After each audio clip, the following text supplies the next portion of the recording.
Title: The Notebook That Shook the Bank. Malik Thompson stood quietly at the entrance of Dominion Heritage Bank, his heart filled with a mixture of pride and nerves.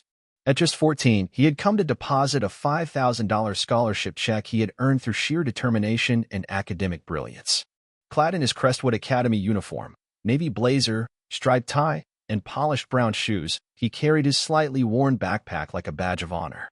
Inside was not only his scholarship check, but a small black leather notebook he used to document his thoughts, goals, and experiences. The grand hall of the bank gleamed with marble floors and towering columns.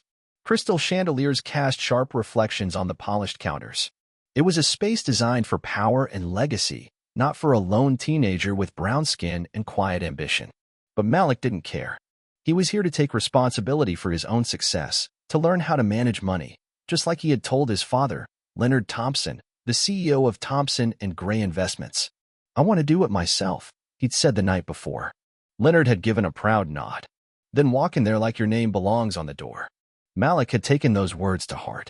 He approached the teller desk with confidence, holding all his documentation, ID, confirmation letter, and scholarship certificate.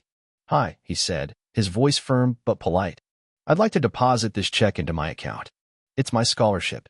Tom Randall, a young teller, took the check. At first, he smiled politely. But when his eyes landed on the amount, his expression shifted. He looked up at Malik, then back down. Suspicion crept into his features like a stain.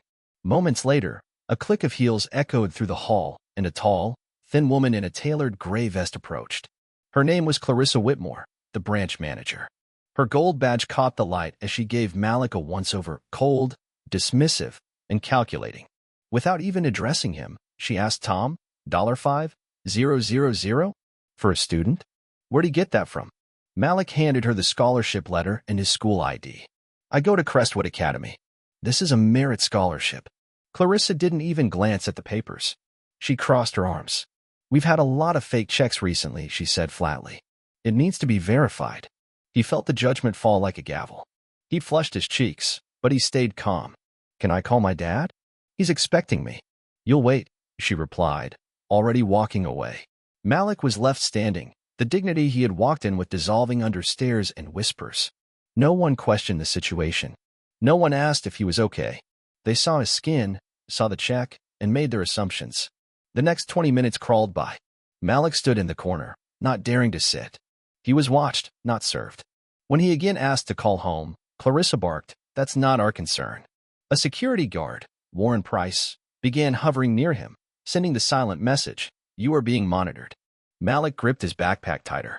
He remembered what his father had taught him. Stay calm. Don't give them a reason. Observe. Record. Wait. So that's what he did. From his corner, Malik began to notice things, like how a Hispanic man had been turned away moments earlier for asking to open a business account, while a white couple with the same request was welcomed like royalty.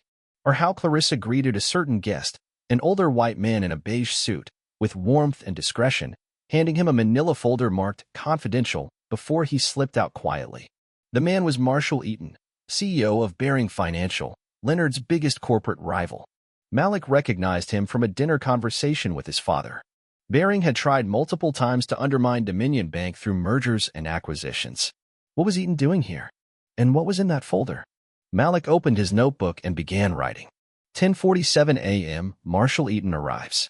Clarissa hands him a confidential folder. No explanation. No cameras in that corner. Folder leaves bank premises. Clarissa returned to the lobby, but her demeanor had changed. She looked at Malik with new tension, sensing he had seen something. He didn't flinch. He just stared back, the notebook closed and clutched tightly. Eventually, the guard approached him again. "You'll need to come with me." "No," Malik said clearly. "I haven't done anything wrong. I'm here to deposit a scholarship I earned." Clarissa didn't shout. She simply said, "Escort him to the private room." Warren grabbed Malik's arm, not harshly, but firmly. The teenager was led past indifferent customers and silent tellers, none of whom asked what was happening. Behind a frosted glass door, Malik was seated in a plastic chair. No windows. No camera. The perfect place for things to disappear. He waited in silence. And then a click. The front door of the bank opened again. Leonard Thompson entered like a quiet storm in a charcoal gray suit and silk tie. His presence silenced the room. Every employee froze. Even Clarissa seemed to shrink. Leonard didn't ask for pleasantries. "Where's my son?" Clarissa stammered. He's in the waiting area. We needed to it."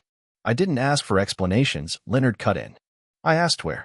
He found Malik sitting alone, his face pale but composed. The two locked eyes. "They detained me," Malik said softly. "They said my check was suspicious." Leonard turned. The room went still. He walked directly to the center of the bank. "Miss Whitmore," he said in a tone that cut through glass, "you not only racially profiled a minor, but I have evidence that you leaked confidential information to my company's competitor." He lifted the notebook. "Everything is here. Timestamps, names, observations. My son may be 14, but he is observant, and he knows the value of truth." Clarissa faltered. "I followed procedure." "You followed bias," Leonard replied, "and you betrayed your institution." He turned to security. "Escort her from the building. I want all internal footage reviewed. I'll be presenting this to the executive board." Clarissa was frozen. The power she had used to isolate and degrade a child was now turned on her, and no one came to her defense. That afternoon, she was suspended and removed from the premises. Tom, the teller, lowered his eyes. Melody Liu, the only employee who had shown concern earlier, stood tall.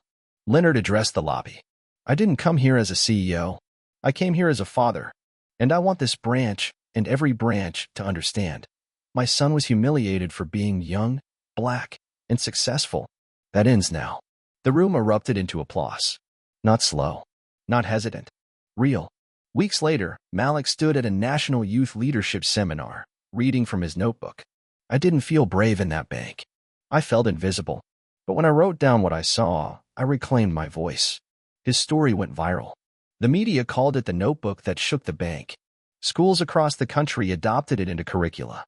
Financial institutions re-examined their internal practices. And thousands of kids, especially those who looked like Malik, found the courage to speak out. But Malik didn't let the spotlight change him. He still wore the same uniform, still walked to class, still wrote in the same black notebook. Because he knew now what his father had always meant: the truth doesn't need to shout. It just needs to be written down. And once it is, no one, not even the most powerful, can silence it.